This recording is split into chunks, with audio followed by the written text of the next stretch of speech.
시편 113편 1절에서 9절까지 한 절씩 교독하도록 하겠습니다. 1절부터 교독하고 마지막 9절은 함께 읽도록 하겠습니다. 할렐루야. 여호와의 종들아 찬양하라. 여호와의 이름을 찬양하라. 해 돋는 데에서부터 해 지는 데에까지 여호와의 이름이 찬양을 받으시리로다.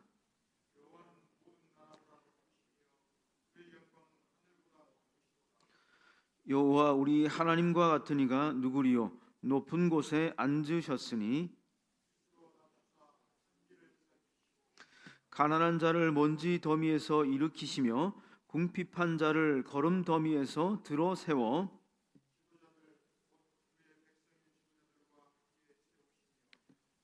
또 임신하지 못하던 여자를 집에 살게 하사 자녀들을 즐겁게 하는 어머니가 되게 하시는도다.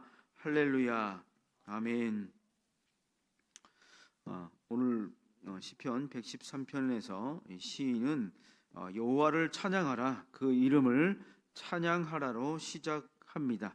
하나님을 찬양한다고 하는 것, 하나님을 그 이름을 높이고 그분이 어떤 분이신지 많은 이들에게 알리고 자랑하는 것, 이렇게 생각하시면 될 것 같습니다. 특별히 이렇게 시편에 있는 본문들은, 시편을 노래한 시인들은 자기가 경험한, 자기의 삶 가운데서 직접 보고 듣고 목격한 그 하나님이 어떤 분이신지에 관해서 소개하고 노래합니다. 시인은 여호와를 향한 그 찬양이, 하나님을 향한 그 찬양이 지금 이 순간만이 아니라, 잠시 이 순간에 멈추는 것이 아니라 영원토록 그것이 끊이지 않고 우리의 입술로 계속해서 그 찬양이 계속해서 우리 입술을 통해서 노래되어져야 한다라고 이야기하고 있습니다.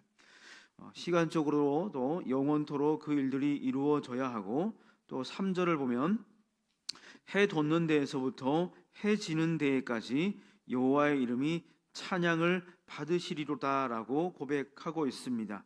영원히 불려져야 하고, 또 지금 우리가 살고 있는 이 지역에서, 우리의 그 거주지뿐만 아니라 온 세상의 끝에서 끝까지 하나님을 향한 찬양이 선포되어지고 전파되어야 한다라고 또 말하고 있습니다. 근데 사실 사람은 영원히 살 수가 없죠. 영원히 살 수가 없고 언젠가는 그 생을 마감하게 되어져 있습니다. 또 활동하는 삶의 터전 역시 굉장히 제한적입니다.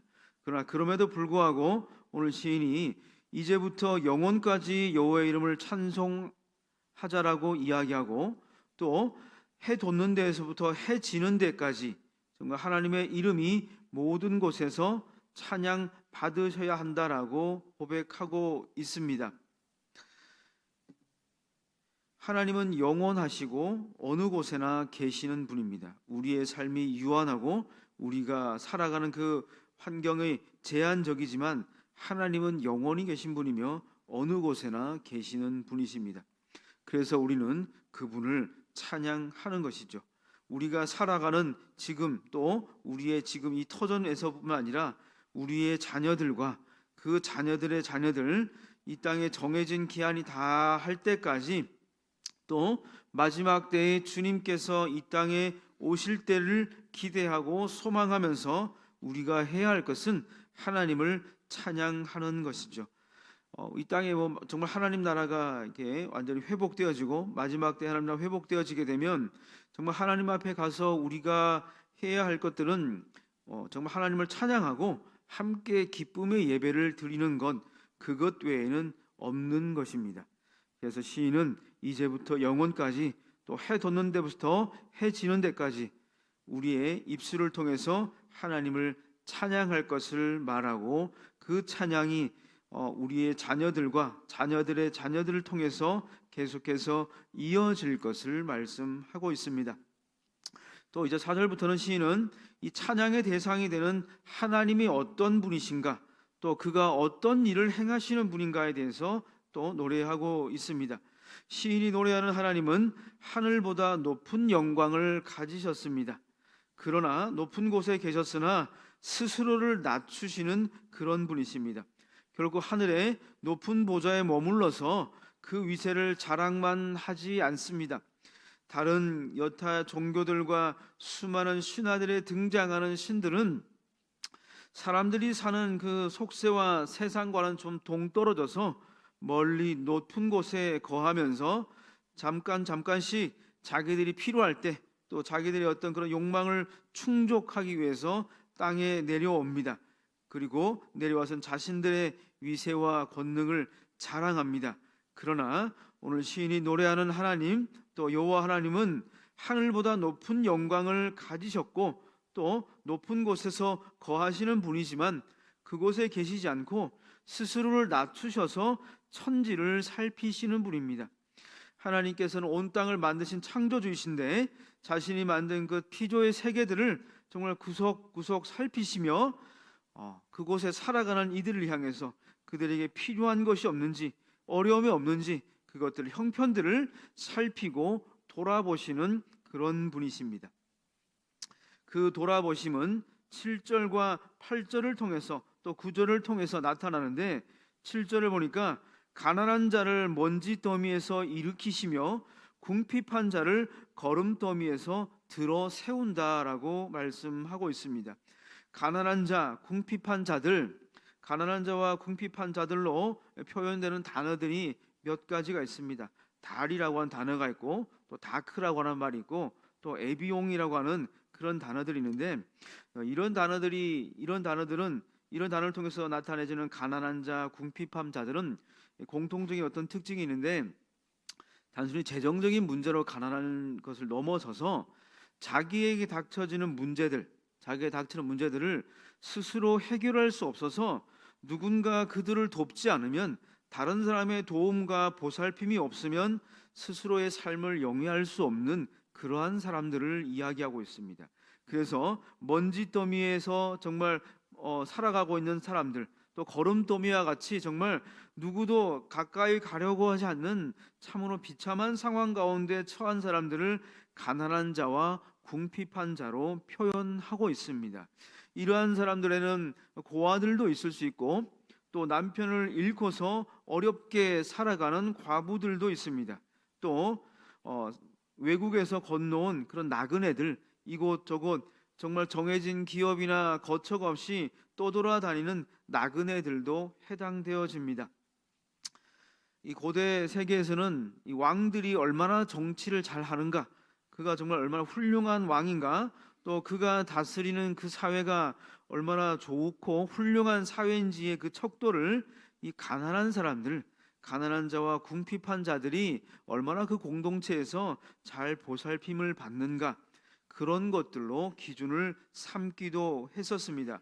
그래서 우리가 성경에 등장하는 아시리아나 또 바벨론이나 기타 여러 나라들을 보면은 왕들이 이제 왕에 등극하게 되면 등극 초기에는 온 나라에 가난한 자들, 특별히 이제 빚을 많이 져서 자기의 몸을 신체를 노예로 팔리게 된 사람들, 또 자기가 조상 대대로 물려받은 그러한 땅들을 빚 때문에 잃고 터전을 잃게 된 그러한 사람들을 위해서 온 나라에 이 포고령을 보통 내립니다.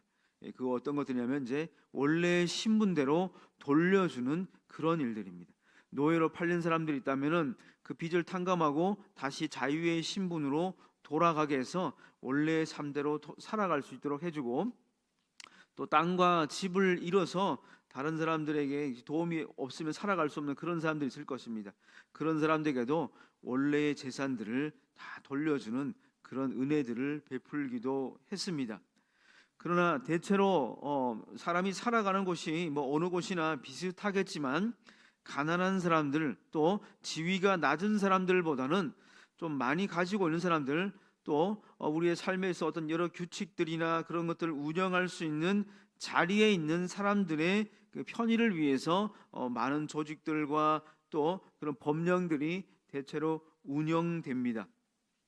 그래서 오늘 하나님께서는 가난한 자들을 먼지 더미에서 일으키시고 궁핍한 자들을 거름 더미에서 들어 세워서 지도자들과 함께 동등한 자리에 세워주신다라고 하는 것입니다.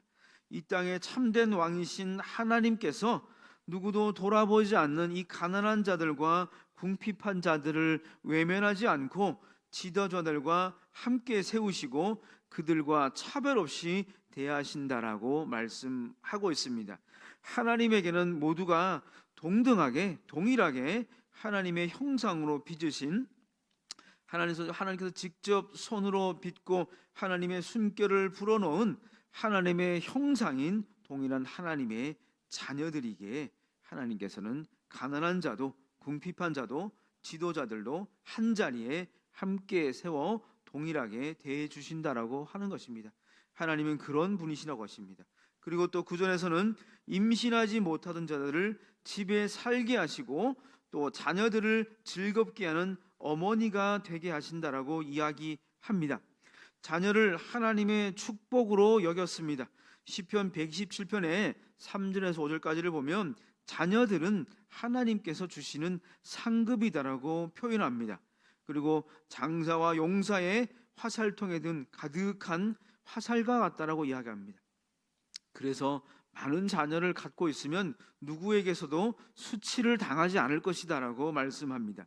반대로 자녀가 없는 사람들, 아이를 낳지 못하는 여자들, 임신하지 못하는 여자들은 반대로 수치와 또 수모를 당하게 되겠죠.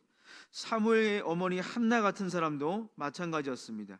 그녀는 하나님 앞에 날마다 부르짖고 하나님께서 그 부르짖음에 응답하셔서 사무엘을 얻고 나서 하나님께서 행하신 일을 노래합니다. 찬양합니다.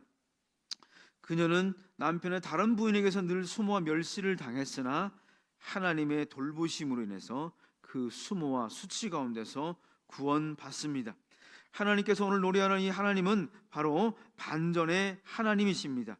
온 우주의 왕이신 하나님께서 가장 낮은 자리에 있고 비천한 곳에 있는 가난하고 궁핍한 자를 높은 지위에서 그 자리를 자랑하는 사람들과 한 자리에 앉히시고 또 아이를 낳지 못하는 여인에게 자녀를 주셔서 자녀를 통해서 얻게 되는 즐거움을 누리게 하십니다. 그런데 이런 시인의 노래가 이 땅 가운데서 정말 실체적으로 현실 가운데 실현되기 위해서는 조건이 있습니다.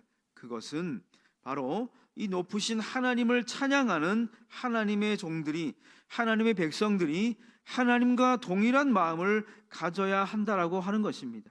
가난한 자, 궁핍한 자, 그리고 임신하지 못해서 그 형편이 어렵고 마음 가운데 상처를 갖고 살아가는 어려운 사람들, 소외되고 또 외면당하는 사회적인 약자들에 대한 관심을 또한 우리가 가지고 있어야 한다는 것입니다. 왜냐? 하나님께서는 높은 곳에 계시지만 스스로를 낮추시고 천지를 살피시는 분이기 때문입니다.